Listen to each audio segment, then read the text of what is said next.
continuação do livro Cristão Contagiante, de Bill Hybels e Mark Mittelberg. Relacionamento com não cristãos. Nunca é cedo demais para novos convertidos saberem que Deus deseja que eles se tornem cristãos contagiantes por meio de quem outros poderão ser alcançados. Compartilhe alguns dos princípios que você aprendeu a respeito. Mas advirta-os de ter paciência com amigos íntimos e familiares. Essas pessoas precisam de tempo para ver se a mudança num amigo ou parente é real antes de pensar seriamente em aceitar a mensagem do Evangelho na própria vida. Proporcione nutrição espiritual de longo prazo. As ideias que acabamos de transmitir fornecem uma orientação inicial à vida cristã.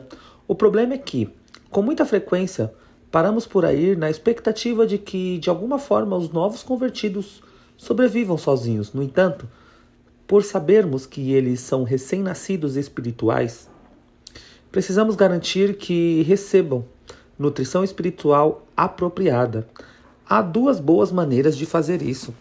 A primeira é a paternidade natural e a segunda é a adoção. A paternidade natural significa que você, a pessoa que os conduziu à fé, assumirá a responsabilidade de se encontrar com eles regularmente para discipulá-los e encorajá-los.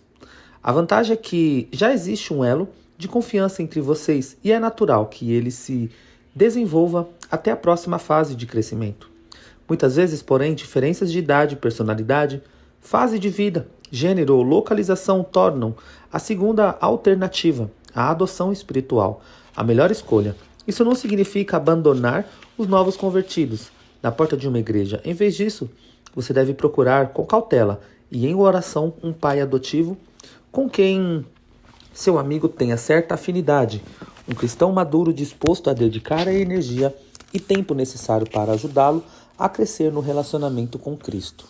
Como já disse anteriormente, a minha oração é que, pelo menos uma vez na vida, você sinta a emoção de conduzir pessoalmente um amigo à fé. Pode ser após apenas uma ou duas conversas sobre questões espirituais, ou pode levar anos de esforço paciente, encharcado de oração. Quando finalmente acontecer, sua fé, confiança e seu entusiasmo espiritual crescerão e será muito mais fácil ajudar outra pessoa no futuro. Neste processo, você se tornará um cristão cada vez mais contagiante. Vamos para o capítulo de número 14, Cristãos Contagiantes e Igrejas Contagiantes. Você só pode estar brincando, exclamou Fred. Sugere que eu faça um curso de evangelismo pessoal?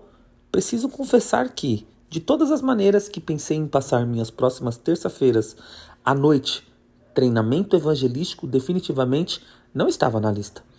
Fred estava perplexo por alguém o incentivar a considerar uma coisa como essa, mas meu amigo persistiu. Só acho que você poderia levar sua fé a outros com eficácia, e além disso, esse processo o ajudaria a crescer em seu conhecimento do cristianismo. Por fim, Fred cedeu, e o resultado foi que o curso acendeu dentro dele uma faísca espiritual que nunca mais se extinguiu. Quase de imediato, este homem, que era um cristão havia pouco tempo, passou a comunicar ativamente a fé a seus conhecidos. A princípio, ele ajudava os amigos de fé até ficarem prontos para cruzar a linha da fé e as levava à igreja, para que Mark ou outro de seus professores os ajudasse na oração de compromisso. Logo Fred aprendeu a fazer isso sozinho e passou a levar pessoas à fé de maneira independente. Desde então, muitos se tornaram cristãos, principalmente pela influência de Fred. Ele também lidera pequenos grupos nos quais ensina outros cristãos a divulgar sua fé, assim como ele faz. E alguns de seus alunos têm sentido a alegria de conduzir novos amigos a uma decisão por Cristo. Fred é um empresário sem meias palavras, que pega pesado e é direto em sua abordagem ao evangelismo. Gosta de lidar com tipos difíceis, não religiosos, cuja vida já está quase chegando ao fundo do poço e que não sabe mais para onde olhar, a não ser para cima. Nem preciso dizer que ele é um cristão extremamente contagiante.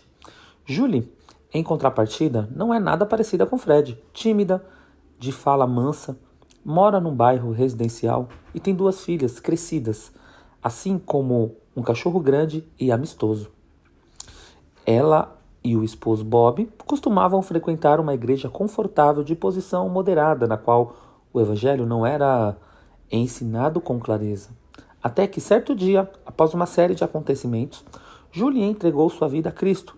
Ela procurou uma igreja que agisse segundo a Bíblia e decidiu envolver-se na Willow Creek.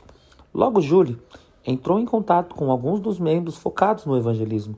Assim como Fred, ela participou do nosso curso para se tornar um cristão contagiante. Ficou muito empolgada com a ideia de impactar outros com o evangelho. Desde então, ela ajudou o marido, os pais, as filhas, os sobrinhos, os vizinhos e incontáveis pessoas que conheceu na igreja a se consolidarem num relacionamento crescente com Cristo. Em apenas um ano, Julie levou 14 pessoas a uma oração de compromisso com o Senhor. Por causa da personalidade introvertida e da abordagem despretensiosa de Julie, a maioria das pessoas não sabe como foi atingida. Alguns nos referimos a ela como a arma secreta de Deus. É interessante notar que parte de que torna Julie tão eficaz é o fato de ela não se parecer de maneira nenhuma com um estereótipo do evangelista. Julie é apenas ela mesma e, com resultado, obtém enorme sucesso em alcançar outros. Na verdade, Julie tem sim uma coisa comum com Fred. Ela também se tornou uma cristã extremamente contagiante.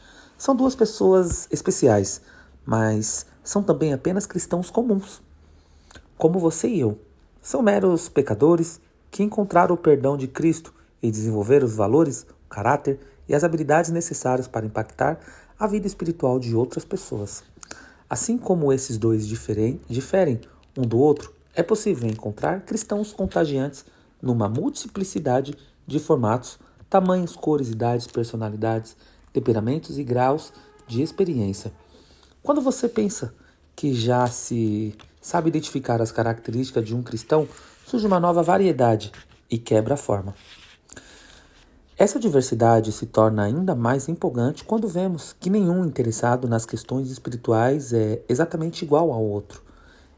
Eles existem em infinitas combinações de experiências religiosa, étnia, posição social, grau de escolaridade e nível de abertura a Deus, à igreja e aos ensinos bíblicos. Em sua sabedoria, Deus o criou todo mundo, todo tipo de cristãos e os dispôs em esferas de influência com todo tipo de interessados. Assim, a verdade e o amor divino pode ser comunicado de maneira natural aos dois.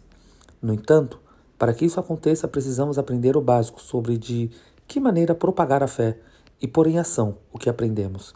Após alguma prática e alguma sabedoria aprendidas dos erros ao longo do caminho, você chegará ao ponto em que passará de desajeitado e gracioso, de hesitante a seguro, de temeroso a aventureiro. É parecido com aprender qualquer hobby, esporte ou habilidade. Sempre há certo grau de desconforto que acompanha a tentativa de realizar algo novo. Poucos esquiadores fazem uma primeira descida impressionante. São raros os golfistas que alcançam a parte lisa do campo na primeira tacada. E a primeira vez que você andou de patins, como foi? Lembra-se de que suas pernas o queriam levar para 2 direções ao mesmo tempo? Depois de algumas quedas e machucados, alguns desistem, enquanto outros simplesmente continuam a tentar. Os que persistem se tornam cada vez mais aptos e a atividade passa a ser mais recompensadora. Ser um cristão contagiante é assim também.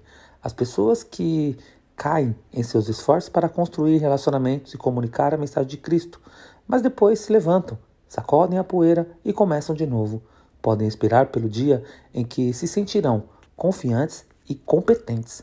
Fred e Julie são apenas 2 de muitos exemplos, e você pode ser mais um. Efeitos exponenciais. Tenho uma confissão a fazer, sim. Gosto muito de ver cristãos aprendendo a visão de alcançar perdidos a Cristo.